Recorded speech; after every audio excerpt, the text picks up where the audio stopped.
හරිනේ. මොකක්ද මේ ඊළඟ පාඩම් තලෙප්පු? දෙවෙනි පාඩමේ මාතෘකාව මොකක්ද? වනම් කියලා තියෙනවා. වනම් කියන්නේ මොකක්ද? කැලේ. ආයි කිව්වා. වනය. එතකොට වනය තමයි වනම්. එතකොට වනාන්තර බහුවචන නම් අල්මෑන්ෙන් අවසන් වෙන අල්මෑන්ෙන් අවසන් වචනයක් නම් වනංගල්. වනංගල් කියන්නේ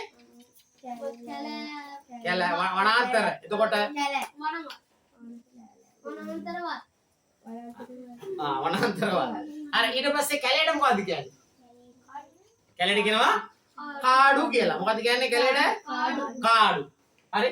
එහෙනම් මේ තියෙන්නේ වනම් කියලා මාතෘකාව දෙනවා. වනම් කියන්නේ වනය. හරි. බලන්න පළවෙනි කවි පන්තිය මොකක්ද? පූ පුතු ඉරුකුදු මල් පිපි තිබේ. පළම් පළුතු තොංගුදු පළතු විදී එල්ලෙනවා. പൂക്കളിലെ തേനീക്കൾ മല്ലൊലിൻ മീമെസ്സോ തേനെടുക്കുതു പനി ഗണ്ണവാ. പലം പരിത്തു കുരങ്ങു കൂട്ടം പലതുരു കെടു വඳුරු රංචුව කුරංගුට රුසිත උන්නදු රසකර කනවා. පට්ටම් පෝල පරවෙයි கூட்டம் පට්ටම් පෝල පරවෙයි கூட்டம். එහෙනම් පට්ටම් කියන්නේ මොකද්ද? පට්ටම් කියනවා අපි සරුංගලයට. පට්ටම් කියන්නේ මොකද්ද? සරුංගලය. සරුංගලට පට්ටම් කියලා කියනවා. උපාධියටත් පට්ටම් කියලා කියනවා. එතකොට පට්ටම් කියන්නේ සරුංගල. හැබැයි පට්ටදාරී කියලා කිව්වොත් එහෙම සරුංගල්දාරියාද? මොකක්ද? උපාධිධාරියාට තමයි කම මොකද්ද කියන්නේ? පට්ටදාරී කියලා. එතකොට සරුංගල්දාරියා කියලා කියන්නේ නැහැ. ආගේ පට්ටම් පෝල. එහෙනම් සරුංගල් වගේ. එතකොට එන්නේ පෝල මම වගේ. අම්මාවේ පෝල අම්මා වගේ. අපාවේ පෝල තාත්තා වගේ. ඉලංගේ පෝල ලංකාව වගේ. නාට්‍යයේ පෝල රට වගේ. එතකොට අපිට තාගෙන පාඨශාලයේ පෝල පාසල වගේ. එමු තායිනාඩේ පෝල. එහෙනම් මගේ මවුරට වගේ. එහෙනම් පෝල කියන්නේ මොකද? වගේ. අපිට මේකට පෝල කියන එකට ගන්නත් පුළුවන්. නැත්නම් අපිට කියනවා මාදිරි කියලා කියන්නත් පුළුවන්. වගේ කියන දාස. පෝල කියලා කියන්නත් පුළුවන්. මාදිරි. එන්නේ මාදිරි. මම වගේ. එන්නේ පෝල. මම වගේ. හරි. පරවෙයි கூட்டம். පට්ටම් පෝල පරවෙයි கூட்டம். සරුංගල් වගේ කුරුරු රංචුව கூட்டம். சரி. பறந்து செல்லுது இகிலி යනවා. වනම් මුළුදුම් වානරංගල්. වනේ පුලාම වානර නැත වඳුරු පායිந்து திரியுது. පැන පැන එහෙම යනවා. பூவும் பழமும் சேர்ந்து நல்ல வாசம் வீசுது. பூவும் பழமும் மலுත් பழமும் பழතුරුත් சேர்ந்து. ඒ කියන්නේ சேர்ந்து කියන්නේ එක්වි නැත්නම් சேர்ந்து நல்ல வாசம் හොඳ සුවඳක්. வீசுது කියන්නේ හමනවා. හරි. හොඳ සුවඳක් හමන්නේ මොනවද කියලා? මලුයි සහ පළතුරු එකතු වෙලා මොකක්ද හමන්නේ? හොඳ සුවඳක් හමනවා. වට්ටනිලා මෙල්ල මෙල්ල එට්ටි පාකදු. වට්ටනිලා වටකුරු නිලා කියන්නේ මොකක්ද? හඳ. ඒතර වට්ටනිලා කියන්නේ වටකුරු හඳ. හඳට කියනවා නිලා කියලා. චන්ද්‍රයාට කියනවා සන්දිරන් කියලා. මොකද්ද කියන්නේ? හඳට නිලා කියනවා. චන්ද්‍රයාට සන්දිරන් කියලා කියනවා. එහෙනම් ඒවා දෙකම තියෙන්න ඕනේ. හරි. පෝල මාදිරි වගේ. එතකොට සන්දිරන් නිලා. සන්දිරන් කියන්නේ චන්ද්‍රයා. නිලා කියන්නේ හඳ. හරි. ඊට පස්සේ වට්ට නිලා මෙල්ල මෙල්ල එට්ටි පාකදු. වටකුරු හඳ මෙල්ල මෙල්ල හිමින් හිමින් හිමින් හිමින් එට්ටි පාකදු. එබි බලනවා. එට්ටි පාකු. දැන් මෙහෙම දැන් ඉතලා මෙතන ඉඳලා දැන් ළමේ කරේ ඉන්නවා. තව ළමෙක් කියලා මෙහෙම වෙලා බලනවා. මොකද ඒ කියන්නේ? එට්ටි පාකද. ඒ කියන්නේ එබිලා බලනවා. එට්ටි පාකද. නච්චත්තිරංගල් කන්නේ කන්නේ සිමිට් කාටදු. එහෙනම් නච්චත්තිරංගල්. මොකද නච්චත්තිරංගල් කියන්නේ තරු.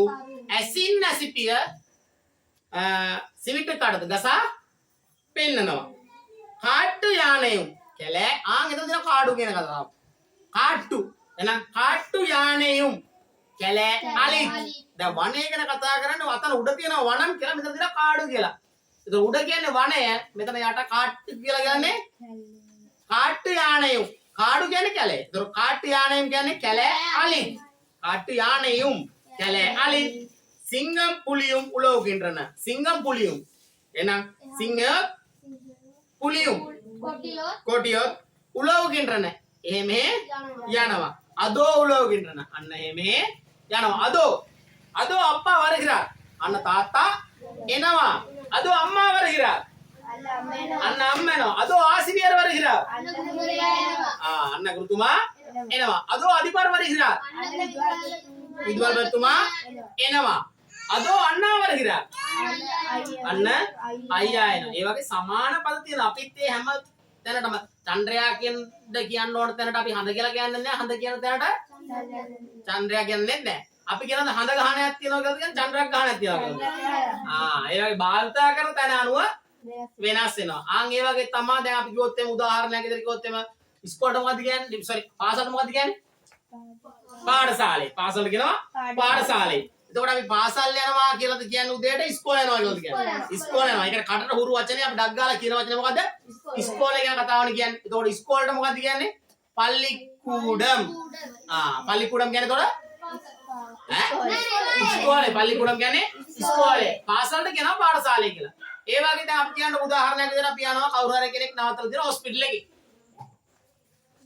අපි ඉංග්‍රීසි වචනේ මම හොස්පිටල් යනවා කියලා කියන ඉංග්‍රීසි වචනේ භාවිත කරලා නැත්නම් අපි කොහේ යනවද අපි රෝහලට යනවා කියලාද කියන්නේ ඉස්පිරිතාලේ යනවා ඉස්පිරිතාලේ යනවා කියලා කියනවා ඉංග්‍රීසි වචනේ භාවිත කරලා නැත්නම් අපි ඉස්පිරිතාලේ යනවා කියලා කියනවා මම රෝහල යනවා කියලා කියනවා නෑ රෝහල යනවා කියලා කියන්නේ නෑ දැන් අපි උදාහරණයක් විදිහට කිව්වොත් එම කවුරු හරි ඔයාලගේම අයියා කෙනෙක් හරි අක්කා කෙනෙක් හරි නැන්දා කෙනෙක් හරි මාමා කෙනෙක් හරි නවත්තලා ඉන්නවා ඉස්පිරිතාලේ හරි එක්ක මුළුතිව් වෙන්න පුළුවන් එක්ක අනුරාධපුර වෙන්න පුළුවන් එක්ක වවුනියා වෙන්න පුළුවන් එක්ක පදවිය වෙන්න පුළුවන් එක්ක සම්පන්නුවර වෙන්න පුළුවන් ඔය කොහේ නවත්තලා තියෙනකොට කියන්නේ යාට අසනීප වෙලා ඉස්පිරිතාලේ නවත්තලා දෙනවා. ඒකට අපි කියන්නේ අපේ ලොකු අම්මා පදවිය ඉස්පිරිතාලේ ඉන්නවා. නැත්නම් අපේ ලොකු අම්මා සම්පන්නුවර ඉස්පිරිතාලේ නැත්නම් අපේ ලොකු අම්මා වවුනියා ඉස්පිරිතාලේ නැත්නම් අපේ ලොකු අම්මා යාපනයේ ඉස්පිරිතාලේ නැත්නම් අපේ ලොකු අම්මා මුළුතිව් ඉස්පිරිතාලේ නැත්නම් අපේ ලොකු අම්මා අනුරාධපුර ඉස්පිරිතාලේ වටේ තියෙන ටික ඇරනකොට ওই ටිකේනේ කවුරු නවත්තන්න.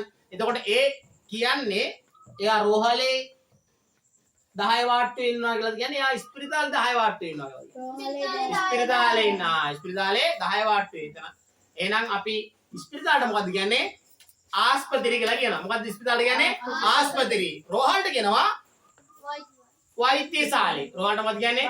වෛද්‍යශාලේ. ඉස්පිරිතාලට කියනවා ආස්පත්‍රි කියලා කියනවා. දැන් උදාහරණයකට කියමු එනක සරියන කාච්ච මට හරියට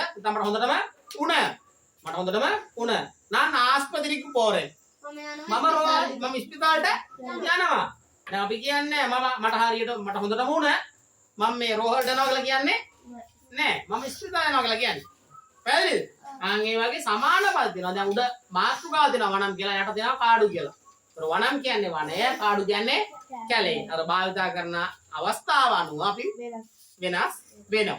පැහැදිලිද? තේරුණාද? එහෙනම් පළවෙනි කවි පන්තිය ලියා ගන්න. කවි පන්තියෙන් කවි පන්තියට අපි පැහැදිලි කරගමු. මේක කටපාඩම් තියෙන්න ඕනේ ඔයාලට විභාගෙට. සමහරකට පළවෙනි කවි පන්තිය දීලා දෙවෙනි කවි පන්තිය ලියන්න එනවා. ඒක දෙවෙනි කවි පන්තිය ලියලා උඩ පන්තිය පුරවන්න එනවා.